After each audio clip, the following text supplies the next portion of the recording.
Hi students, so let's continue with DNA replication. We came across the different machineries which have been needed for DNA replication, and we also saw that DNA replication has been found to be semi-conservative. And now let's go to the different other properties. DNA replication, as we told earlier, it normally happens in a replication fork. And in this replication fork, we of course need some enzymes called the DNA polymerases. That is one which has been shown as circles. This DNA replication causing enzymes called the DNA polymerases can add DNA or nucleotides onto a strand only in the direction of 5' to 3' direction. So, the DNA synthesis happens in one strand continuously, and in the other strand, see, this strand is a 3' to 5' strand. So here you can have DNA synthesis in the 5' to 3' direction in one strand, but the other strand of the DNA here is 3' to 5'. So the DNA synthesis happens in this particular direction, but whatever it is, in whichever strand it is, the DNA synthesis always happens in the 5' to 3' direction. Another thing that we have is, for the formation of the replication fork, we need the DNA has to be unwound, and that's what the helicase is being present here. Another feature which we should know about DNA polymerase is that DNA polymerase can add nucleotides only to the 3' OH of one nucleotide.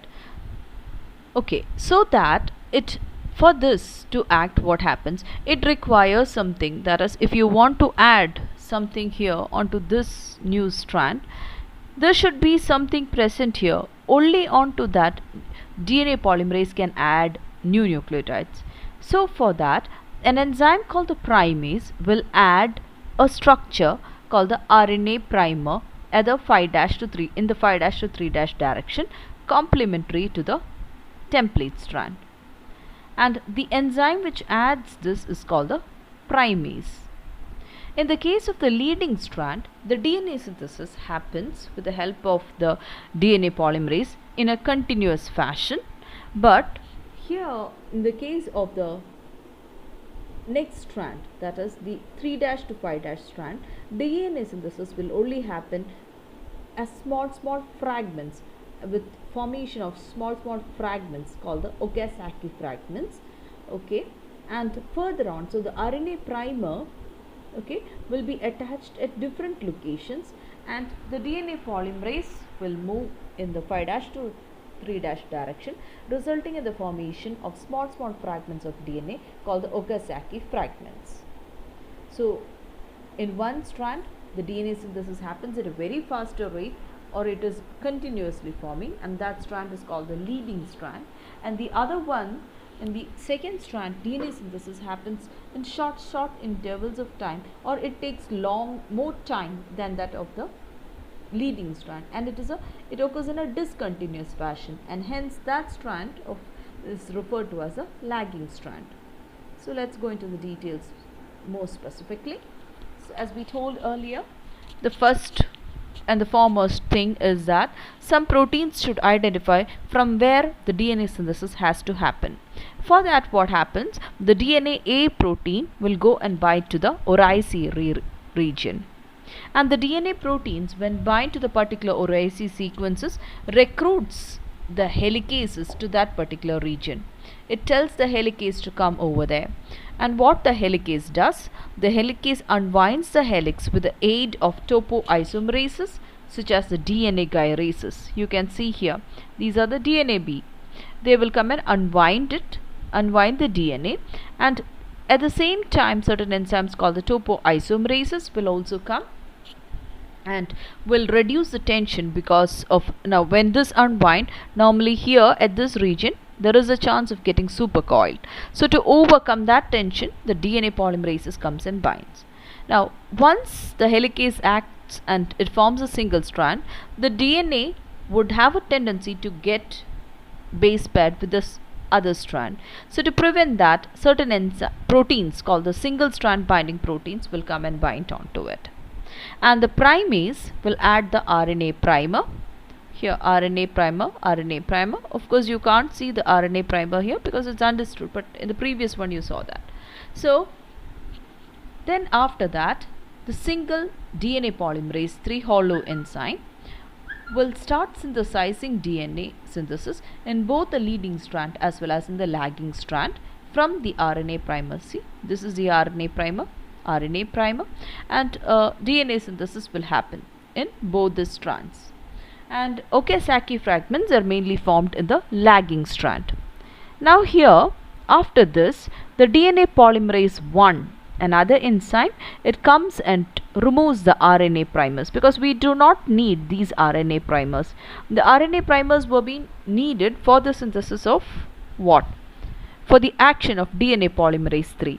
So once DNA polymerase 3 has done its role, the RNA primers have to be removed, and that is mainly be done by another enzyme called the DNA polymerase 1 by its 5' to 3' exonuclease activity. Now, once the ribonucleotide has been removed, what happens? There is a 3'OH.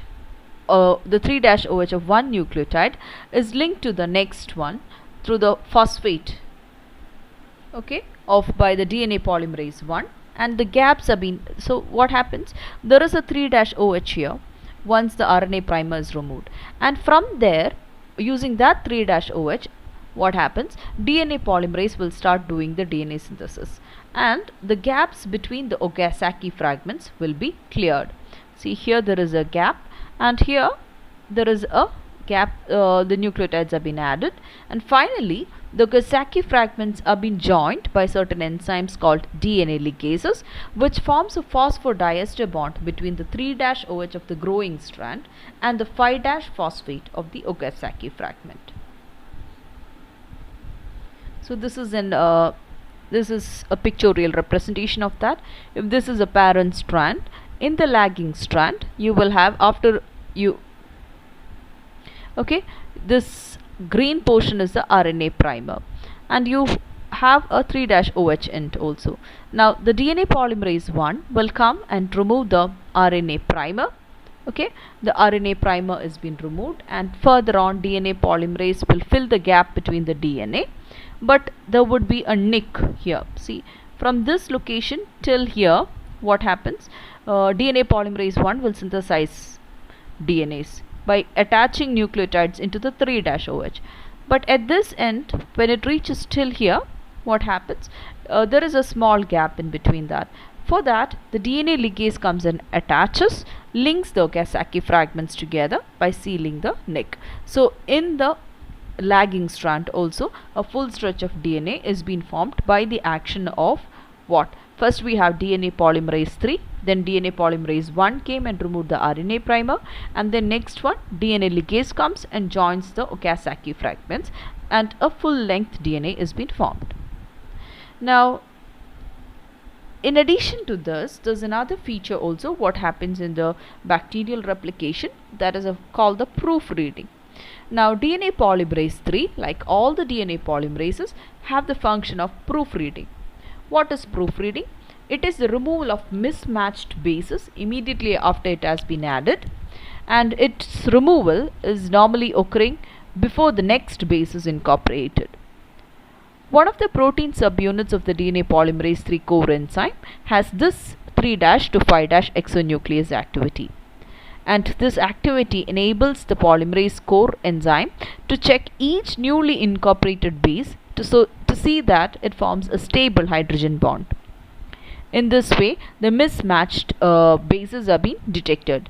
See, now here in this particular figure, an incurrent nucleotide A is being added here, but it will not base pair with a C. So what happens? By the 3'5' exonuclease activity of DNA polymerase 3, that A is being removed, and further on the correct base is being attached here after the proofreading activity is being carried out by DNA polymerase 3. Now comes to the termination of DNA replication in the case of E. coli. In E. coli, DNA replication stops, as we mentioned earlier. The replicosome reaches the termination site on the DNA, and a protein called the TUS binds to the termination sites and halt the progression of the forks. And in many of the other bacteria, the replication stops spontaneously when the forks meet. And we also sometimes in E. coli there are a problem of formation of cantinines happen. What are cantinines? Cantinines are a situation when the circular chromosomes of the bacteria get entwined with each other, and there are two different ways by which the bacteria resolve it. One is this is a cantinated chromosome, that is, once the circular chromosomes are entwined to each other, what happens, sometimes the bacteria do resolve this function by the help of certain topoisomerases, okay, which will put a double stranded break, and further the sealing of that will happen, and an intact two daughter chromosomes are being formed.